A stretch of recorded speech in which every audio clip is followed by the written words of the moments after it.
Vamos a empezar con esto que es iluminación artificial.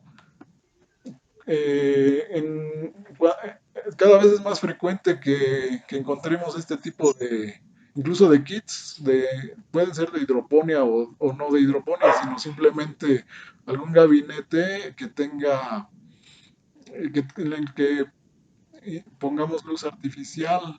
No sé si vieron ayer en el chat, les puse por ahí una foto de unos esquejes de Aeonium que que estoy enraizando. Entonces les decía que hay sistemas domésticos para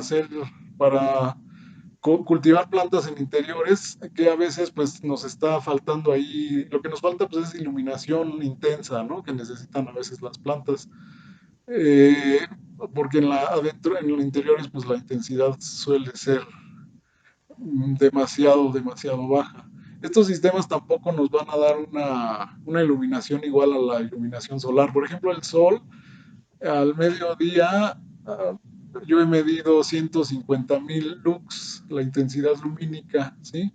Y dentro de una casa, pues no llega a más de 10, 20.000 lux, es bastante la diferencia, ¿sí?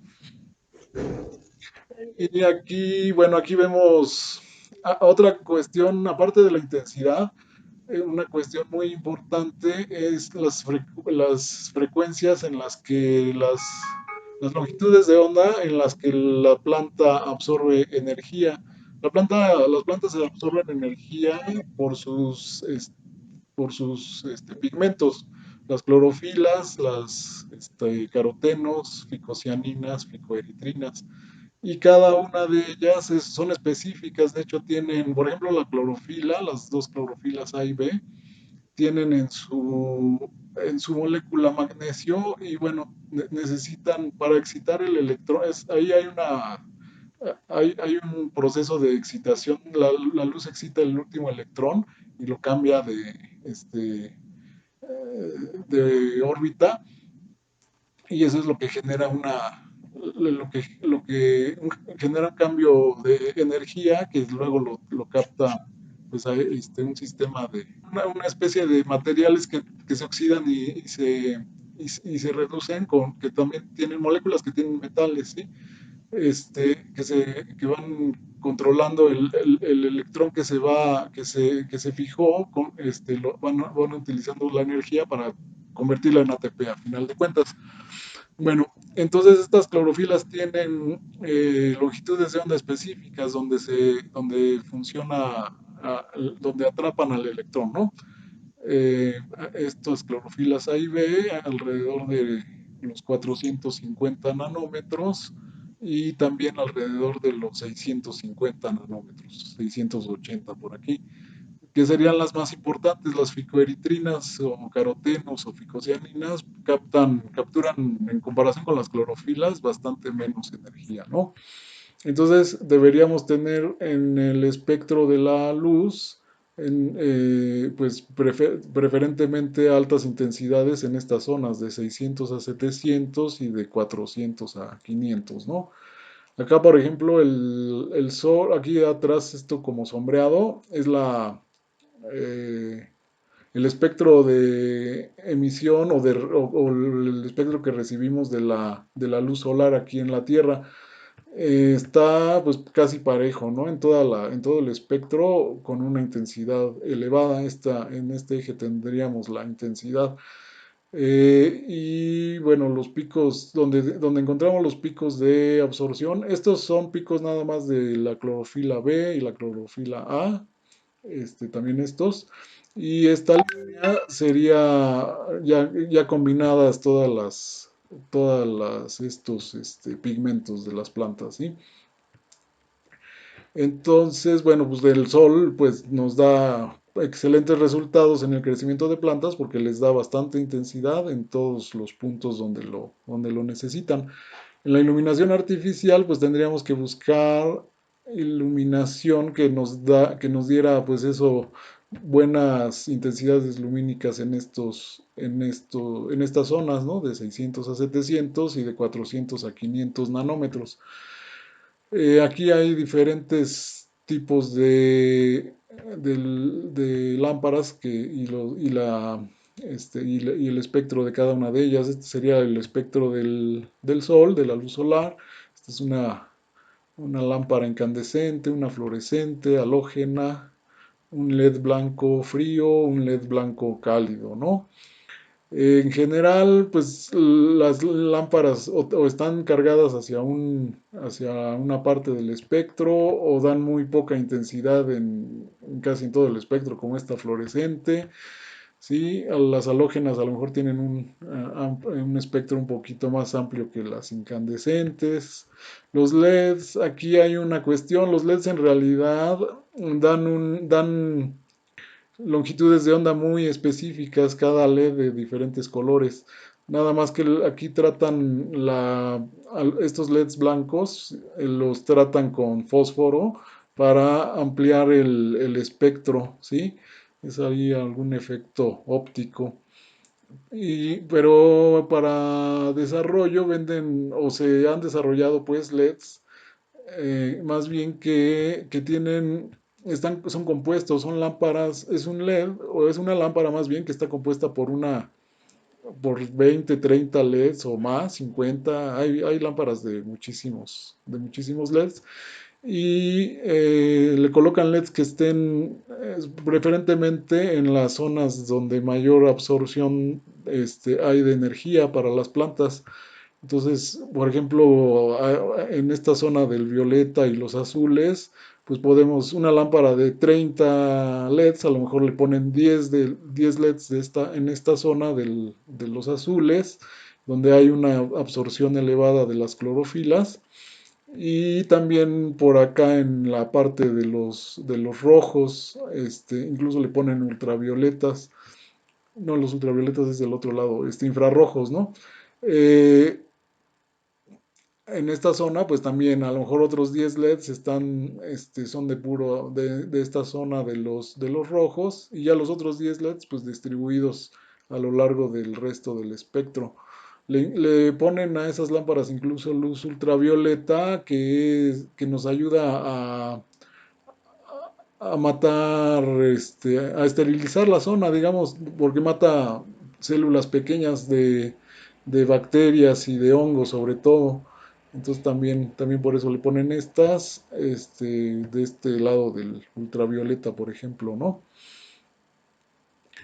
Estas son las lámparas, ¿no? Aquí les decía, todos estos, cada uno de estos LEDs emite en un rango muy estrecho, son muy, muy estrechos los rangos de emisión de los LEDs. Nada más que colocan por eso de diferentes colores o diferentes longitudes de onda para cubrir pues todo el espectro que necesitan las plantas. Este sería, por ejemplo, este ya es un kit casero que nos venden así por Amazon o por Mercado Libre, que lo podemos, incluso aquí tiene diferentes opciones para floración, dice, y para crecimiento. Y nos lo venden, bueno, ya este es un medidor de temperatura y humedad relativa, por ejemplo, y lo podemos instalar, pues que tenga una vista aceptable, ¿no? Estética, por ejemplo. Y también se utilizan los LEDs, pues, en instalaciones industriales, en crecimiento, en enraizamiento de esquejes o crecimiento de plántulas por germinación. Y también la luz artificial se ha utilizado mucho en cultivos, por ejemplo, de flores, que para inducir la floración se induce con los días largos. Entonces, para evitar que flore y lograr un tamaño más grande de la flor, por ejemplo, en los crisantemos, se interrumpe la noche, digamos, para que no sea tan larga la noche y se induzca la floración demasiado pronto y nos dé una flor pequeñita. Entonces, en la noche le aplican 4 horas de iluminación, puede ser incluso con poca intensidad, pero le aplican, pero sí se debe prender al menos 4 horas de duración para que no se induzca la floración y un mes antes o 15 días antes de que, como un mes antes de la fecha que se programa para la cosecha, se dejan ya en total oscuridad, o bueno, con la noche normal, con la duración normal, se induce la floración y entonces como ya un almacenamiento grande de nutrientes en los tallos y raíces, la flor que ellos obtienen, los floricultores, pues es bastante más grande. ¿Sí? De esta manera pues juegan los agricultores con la luz también, ¿sí? Este es el tema que les comenté al inicio, de automatización con esta plaquita Arduino. Hay varias plaquitas, les presenté aquí una que se llama Leonardo, hay otra que se llama Arduino Uno, Arduino Nano, hay varias. Y de hecho hay de muchas marcas, es- hay de Texas Instruments, otra plaquita muy parecida. Y ya también algo así pues más sofisticado, está esta que se llama Raspberry Pi, que en realidad ya es una computadora, por ejemplo, se puede conectar a internet, a un monitor, y tiene bastante más capacidades también, y para manejar equipos. Y de sensores, les decía que, bueno, se pueden usar sensores estas son fotoresistencias, estas pequeñitas de aquí, es una fotoresistencia, se programa muy fácilmente. O también, por ejemplo, en los invernaderos y ahora, bueno, ahora que está el COVID, por ejemplo, se utilizan sensores de CO2 dentro de los invernaderos. Este es un sensorcito de CO2 que también se conecta con esta plaquita, compatible con la plaquita Arduino. Medimos las concentraciones de CO2 dentro de un invernadero o dentro de un lugar cerrado. Y por ejemplo, las plantas, habíamos comentado de los nutrientes de las plantas y las soluciones nutritivas. eh, y bueno, algunos de los nutrientes que no mencionamos, y quizá el más importante y que utilizan en realidad en mayor cantidad las plantas, es el CO2. No lo mencionamos porque ese lo toman las plantas de la atmósfera y normalmente no lo adicionamos. Pero en los invernaderos es posible ya pues adicionar dióxido de carbono, modificar la atmósfera dentro del invernadero, modificar la concentración de CO2 y pues hacer que la planta almacene más carbohidratos, pues de manera forzándola un poquito. Eh, y bueno, este es un sensorcito de CO2. Les decía en la parte de esta pandemia de COVID, los sensores de CO2 se utilizan para monitorear qué tan bien ventilado está este, un, un lugar, un salón o un auditorio. Entonces, quizás con el tiempo vaya a ser más cotidiano que veamos en auditorios o en cines, incluso medidores de CO2 incluso quizás en un futuro no muy lejano tengamos alguna norma también sobre eso, ¿no? Que tengan que cumplir este tipo de establecimientos, escuelas también, ¿no? Bueno, esas serían algunas de las utilidades de esos sensores. El ambiente Arduino, bueno, ya les mostré la interfaz donde se programa, la placa físicamente, la que utilicé es Leonardo, y periféricos podemos tener de muchos tipos, relevadores, pantallas, sensores, teclados, bueno, sensores hay de muchos tipos. Con los relevadores, pues podemos controlar motores y los motores, bueno, están en bombas, en ventiladores, en mecanismos de apertura y cierre de puertas y ventanas, para desplegar sistemas de sombreo, por ejemplo, ¿no? Eh, Elementos sujetos a control, bueno, bombas, compresores de aire, iluminación, ventiladores, motores por pasos, ya para hacer aplicaciones más precisas. Incluso se pueden armar aquí algún equipo, un robot para sembrar las semillas en charolitas, por ejemplo, varias cosas. Ya les digo, los makers que se llaman, pues hacen cosas a veces impresionantes con estas plaquitas que se han vuelto tan populares. Sistemas de control, hay bueno, de lazo abierto, cuando son que nada más le programamos, es, pues cada 24 horas enciendes mi sistema de riego durante media hora y a las 24 horas lo vuelve a hacer, es como una receta.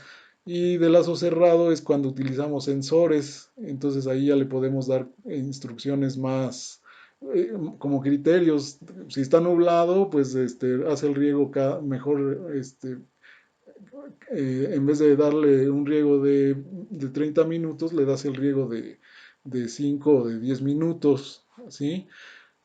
Ese tipo de cuestiones o sensores de humedad relativa, si la humedad relativa está demasiado alta, pues no riegues tanto tiempo, nada más le riegas 10 minutos, pero si está muy baja la humedad relativa, entonces me aplicas un riego de 30 minutos o 45, ¿no? Ese tipo de cosas. Con sensores, pues ya podemos hacer una retroalimentación a nuestro sistema y hacerlo mucho más preciso, hacerlo que funcione con más, sin que, bueno, vayamos a tener ahí sorpresas. Lo podemos ir haciendo pues cada vez más complicado como querramos, ¿no? Eh, bueno, aquí es básicamente lo mismo. Con un sistema de lazo abierto programamos nada más tiempos, y con un sistema de lazo cerrado, pues podemos ya indicarle criterios, ¿no? Sistemas de iluminación, también lo podemos decir que nos encienda a tales horas, lo apague, o si no, le podemos poner también algún sensor de iluminación y decirle, pues cuando haya demasiada iluminación, pues no prendas el sistema, cuando baje de tal valor, entonces empiezas a contar 3 horas y hasta entonces me encendes el sistema, por ejemplo, diferentes, lo que nosotros querramos, ¿no? Controles de temperatura, pues también podemos colocar un sensor de temperatura como este LM35, o hay muchos sensores de temperatura y los podemos, pues cuando la temperatura suba de 30 grados dentro de mi invernadero, enciendes los ventiladores o primero abres las ventanas y si sube de 35, entonces enciendes los ventiladores también o colocas una malla, etcétera, ¿no? Todo este tipo de controles podemos hacer. Este es el ambiente de programación que ya les había mostrado antes. Es la ventanita, ¿no? Con los componentes del programa, el- el- el- la configuración y luego el bloque que se ejecuta permanentemente. Básicamente son las partes del programa. Ya más avanzado, pues se podrían aquí utilizar lo que le llaman directivas del preprocesador, algo así, y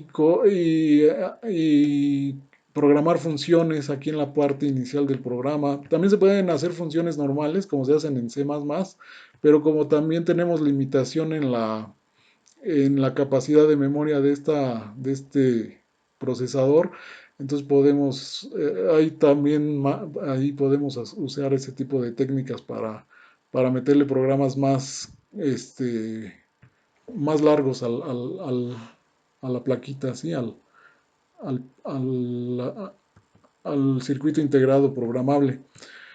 Bueno, ese tema pues no es así nada más es como una introducción, les decía, como una curiosidad, si se interesan en eso, pues es una posibilidad donde se puede uno también pues introducir y también luego llega a ser apasionante también.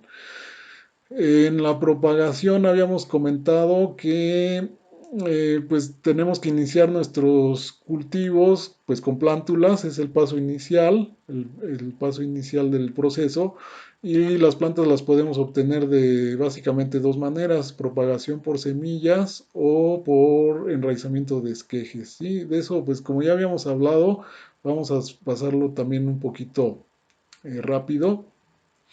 Habíamos hablado de semillas, cosas importantes que tenemos que tener en cuenta para elegir la semilla. Bueno, primero pues elegir el cultivo que queremos Y después, bueno, pues irnos a la calidad.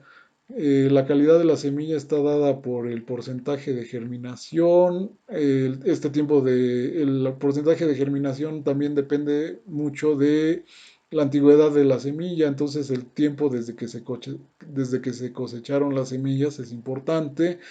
Que las semillas sean de buena calidad, pues también implica que no tengan impurezas, cuerpos extraños, piedritas o semillas de otras especies o malezas.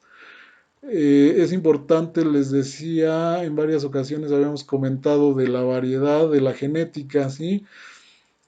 Nosotros debemos elegir variedades que se adapten a nuestro clima, al tipo de suelo o de sustrato que vamos a utilizar, o a invernadero, que sean variedades. Hay variedades ya específicas para invernadero de muchas especies, sobre todo de hortalizas, que sea del tipo de producto que deseamos. Y una parte muy importante que vamos a hacer énfasis en el siguiente tema es que pues la variedad que elegimos debe, de preferencia, pues debe tener baja susceptibilidad a las plagas y enfermedades que más se presentan en la zona donde estamos.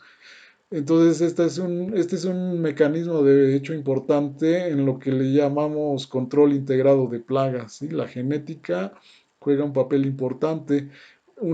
Pues puede ser la diferencia entre aplicar y no aplicar insecticidas, por ejemplo, ¿no? Si elegimos una variedad que es resistente a la mayoría de las plagas que tenemos en la zona, pues podemos ahí ahorrarnos aplicaciones de plaguicidas y pues exponernos, tener riesgos y también riesgos al medio ambiente, disminuir esos riesgos. De hecho, de eso se trata el control integrado de plagas, de que reduzcamos al máximo el control químico que se le llama y darle mayor importancia a otros controles, control de mediante actividades de cultivo, mediante esto que es la genética, la elección de variedades, control de malezas y otras técnicas estrategias que vamos a ver más adelante. También en la propagación por semilla, bueno, es importante a veces darles tratamiento a las semillas para que no haya estos problemas de pudrición de la raíz o que se le llama dumping off.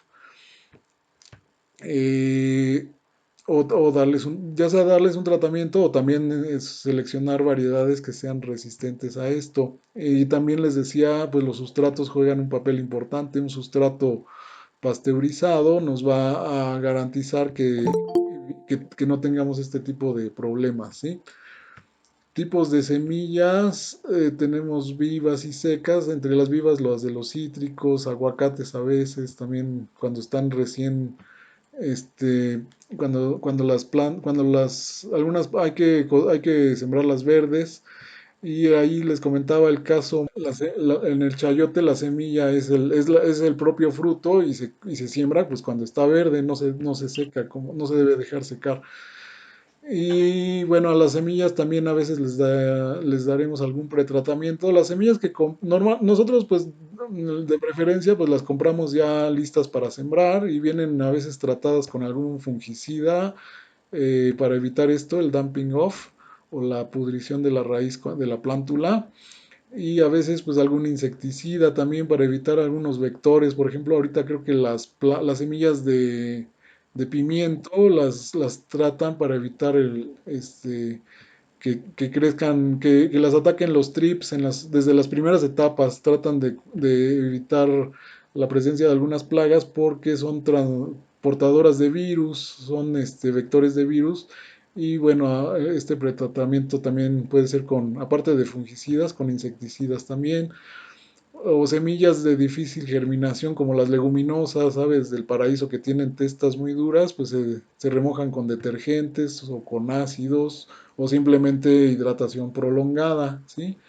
Esos son pretratamientos para algunos tipos de semillas. Y para todos, digamos, para más generalizado, pues el tratamiento pues, con fungicidas, ¿no? Para evitar este tipo de problemas de pudriciones de la raíz. Ya habíamos visto materiales para este tipo de actividades, las charolas germinadoras de unicel o de PVC, Hay de diferentes tamaños para diferentes especies, por ejemplo, para forestales con un tamaño más grande para la raíz, ¿sí? Con cavidades más pequeñas para especies de lechugas o más pequeñas. Hablamos de la importancia del cepellón. Este cepellón debe estar bien compacto ya para que nuestro trasplante sea un proceso que no le provoque mucho estrés a la planta, ¿sí? Este sería también una charola de tipo, de las que se usan para especies forestales, con una longitud bastante más grande que para hortalizas, ¿sí? También los sustratos, ¿no? En la germinación, este es peat moss, por ejemplo. Hay algunas mezclas ya previamente preparadas, como esta, Promix, esto que es lana de roca, por ejemplo, ¿no? Hay diferentes tipos de sustratos para la germinación. Eh, el cepellón que les comentaba es importante para evitar o minimizar el estrés de las plantas. En muchos cultivos, por ejemplo en la fresa se utiliza y en muchos frutales se utilizan las plantas a raíz desnuda, pero bueno, estas personas que se dedican a eso ya tienen como que muy mecanizado y muy conocidos los cuidados que hay que tener con las plantas para evitarles el estrés al máximo en el terreno, ¿sí? Aquí serían un cepellón pues bastante más grande en el caso de frutales, por ejemplo, ¿no? Eh, Riego por microaspersión en el caso de plántulas es importante. Pues es más fácil regarlas con este tipo de sistemas para evitar que el sustrato salpique, incluso la semilla cuando no ha germinado, ¿no? Entonces nos pueda ahí sacar las semillas de algunas celdas y pues tener eh, una germinación no muy homogénea, ¿no? Luego, el otro sistema por el cual podemos obtener nuestras plántulas para iniciar nuestros cultivos es por enraizamiento de esquejes. Ahí tenemos esquejes de diferentes tipos, leñosos, semileñosos, herbáceos y de hoja, ¿sí? Aquí, pues en la práctica que hicimos, la demostración práctica, les mostré esquejes herbáceos de lavanda, de romero, de hierbabuena, ¿sí? Esos son los que utilizo con más frecuencia. De orégano también se pueden obtener esquejes herbáceos. Los leñosos se utilizan en especies ya de tipo arbustivo o arbóreos como las nochebuenas o las higueras, ¿sí? Otros tipos de plantas o semileñosos. Ahorita vamos a ver algunas imágenes. De hojas se utilizan mucho en estas plantas suculentas que están muy de moda en la actualidad. También por ahí les mandé una foto anoche de unas hojas de Aeonium que estoy enraizando, o- ¿sí? Una suculenta. Bueno, ahí pues los procesos que hay que tener cuidado pues es en la buena selección de los esquejes en la planta madre, manejo de los esquejes una vez cortados, incluso los podemos mantenerlos con baja humedad, pero digamos el cepellón que tenga humedad, pero no demasiada, ¿sí? Agregar algún antifúngico y los esquejes incluso los podemos guardar una vez cortados, los podemos guardar en el refrigerador un día o 2 días, no demasiado tiempo, dentro de una bolsita de plástico, bien hidratados nada más. Conservación de los esquejes, también enraizados o sin raíz, uso de enraizadores, ya habíamos visto, se impregna la basecita del esqueje con un enraizador que tiene auxinas para que se estimule la formación de raíces. También las plantas también tienen algunos órganos especializados en la propagación, como los estolones, los hijuelos, ¿sí? Esos también los podemos utilizar para hacer una propagación vegetativa que se llama. Aquí tenemos algunos esquejes, esquejes de hoja. Esta es violeta africana, esta es como siempre viva o alguna suculenta de estas que les digo. Esta parece como geranios. Los geranios se reproducen muy bien por esquejes, esquejes herbáceos en este caso. Aquí tenemos ya un esqueje en el que se indujo primero la formación del callo y ya le están saliendo raíces. Aquí también ya unos esquejes enraizando. Un esqueje bien enraizado pues debe tener ya bien formado el cepellón.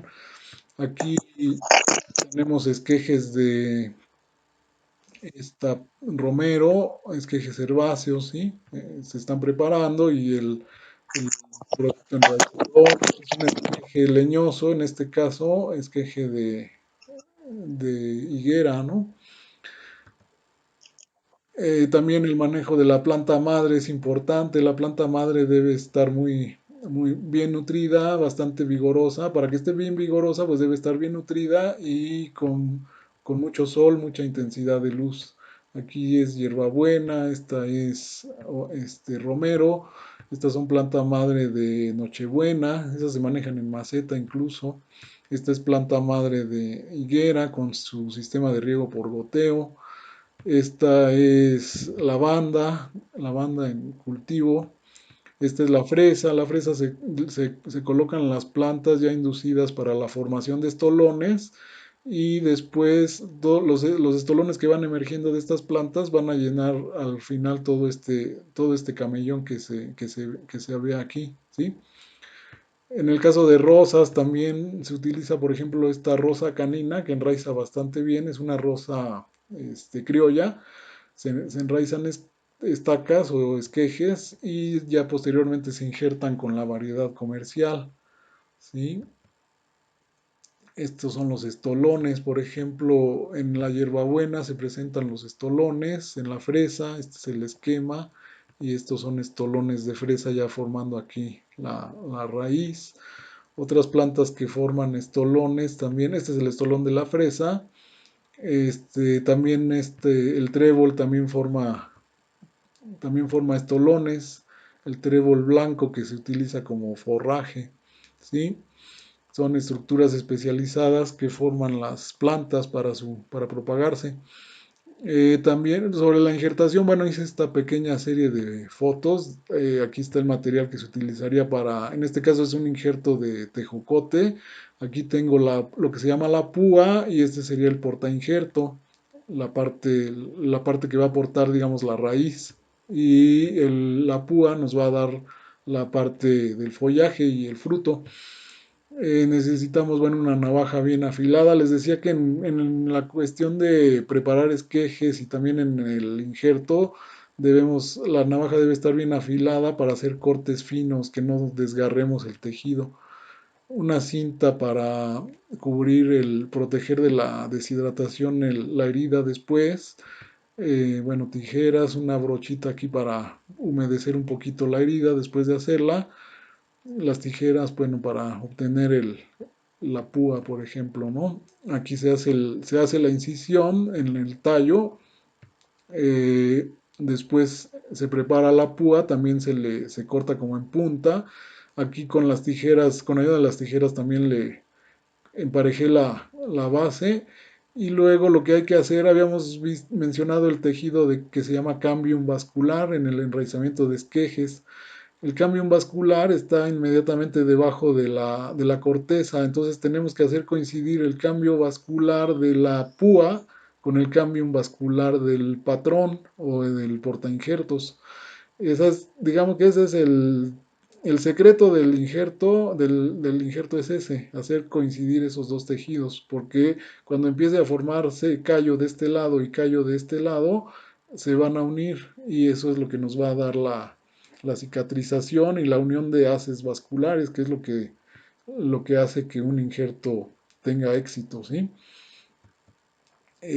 Aquí está otro acercamiento cuando ya debe coincidir pues la forma del corte en el patrón con la forma de corte de la púa. Ya que se colocó, se humedece con la brochita que aparecía por ahí, se humedece un poquito y ya se le coloca cinta de aislar o hay diferente, hay incluso cinta especial para injertos, ¿sí? Y aquí queda la púa, me quedó ahí media escondida, pero con tal de hacer coincidir, pues hay que hacer coincidir el cambium, ¿no? Entonces, pues como quede la púa. Aquí también hice dos injertos en esa planta de tejocote. También injerté en la parte de arriba otra púa. Esta es la púa, aquí está la herida y esta es la parte del patrón. Con la idea de que, pues, si alguno de los dos injertos no pega, pues al menos uno, ¿no? Ese sería el que rescataría yo al final. Aquí está un acercamiento, cómo debe uno hacer coincidir el tejido. Aquí pues prácticamente no se nota cuál es la corteza de la púa y cuál es la corteza del patrón, ¿sí? Aquí es con esa idea de que quede en contacto al menos una fracción del cambium. Por ejemplo, aquí la púa era más delgada que el tallo, entonces yo voy a hacer que coincida con este lado del cambium del patrón. El otro lado va a quedar pegado nada más a a la madera, pero entonces la unión va a ser nada más de este lado. O sea, aquí, de este lado va a ser la unión y del otro lado, pues queda separada no va a haber coincidencia del cambium, ¿sí? Este es el mismo, bueno, estos son injertos en un manzano, ¿sí? Le hice también tres, cuatro injertos para, pues, asegurarme que alguno de ellos pegue. Tipos y tamaños de macetas, también este tema, habíamos hablado que es importante. Macetas grandes nos van a dar un mayor almacenamiento de agua y nos va, por ejemplo, en plantas de porte grande como jitomates o pimientos, sí, berenjenas, una maceta grande nos va a ayudar a evitar problemas de deshidratación porque las plantas pues jalan o bombean mucha agua del suelo, ¿sí? Entonces necesitamos volúmenes grandes para plantas con follaje muy desarrollado como esas, ¿sí? Ya podemos utilizar macetas más pequeñas para plantas de porte más pequeño. Por ejemplo, las especias, hierbabuena, orégano, mentas, pues nos las podemos poner en macetas más pequeñas. No tienen una raíz muy grande ni un follaje demasiado grande que nos las vaya a deshidratar muy rápido. También tenemos macetas de distintos materiales, plásticos, unicel, barro, piedra, hay muchos materiales, hasta madera llegan a utilizar, ¿no? Barriles y cosas así, pues ya con materiales estéticos también. También se utilizan mucho las bolsas de vivero, las bolsas negras, ¿sí? De polietileno negro. Hay de diferentes capacidades, les decía, dependiendo del desarrollo de la planta. Eh, También la relación área-altura. Por ejemplo, si queremos cultivar cilantro, perejil en macetas, pues nos conviene que la planta tenga que la maceta tenga una altura pequeña, pero que tenga una superficie grande. Entonces, para esas especies utilizamos normalmente jardineras, ¿no? Y para otro tipo de especies de más desarrollo vertical, como les decía, jitomates, pepinos, berenjenas, pues entonces podemos utilizar una maceta con un poquito mayor de altura y menor área superficial, ¿sí? Aquí, bueno, aquí está más o menos ese tipo de comentarios que les acabo de hacer. Cultivos de cobertura como hierbabuena, cilantro, perejil requieren macetas de gran superficie y poca altura. El agua en macetas muy altas se restringe a unos pocos centímetros debajo de la superficie, es otra cuestión. Ese tipo de macetas tenemos que mantenerlas eh, mojadas. Por ejemplo, por eso se utilizan las macetas muy altas, se utilizan para plantas de mucho desarrollo y no, por ejemplo, para hierbabuena o esto, porque el agua la vamos a tener muy abajo en la maceta y fuera del alcance de sus raíces. Entonces, macetas muy altas es más recomendable ponerlas con incluso árboles, se pueden sembrar árboles en macetas o plantas de gran desarrollo, les decía jitomates, pepinos, este, la mayoría de las solanáceas, de los chiles, los jitomates, los tomates verdes, ¿no? El tamaño de la maceta nos define lo que les comenté al principio, su capacidad de retención de agua, ¿sí? Eso también nosotros podemos jugar tanto con el tamaño de la maceta como con el tipo de sustrato. Nosotros podemos, una planta que nos va a requerir muchísima agua, entonces la podemos poner en una maceta grande de mayor capacidad volumétrica y también utilizar un sustrato que tenga mucha capacidad de retener el agua, ¿sí? Muy esponjoso, ¿no? Como los que habíamos visto de la perlita, la vermiculita, o también los materiales orgánicos, el peat moss, que retienen bastante agua. Bueno, las macetas más grandes nos van a amortiguar más la disponibilidad de agua en las plantas pequeñas o medianas. El efecto amortiguador será menor en plantas de gran porte y de desarrollo extensivo, ¿no? Enredaderas, por ejemplo, si sembramos una calabaza que es una enredadera muy grande, la calabaza de Castilla, por ejemplo, la podemos sembrar en una maceta, pero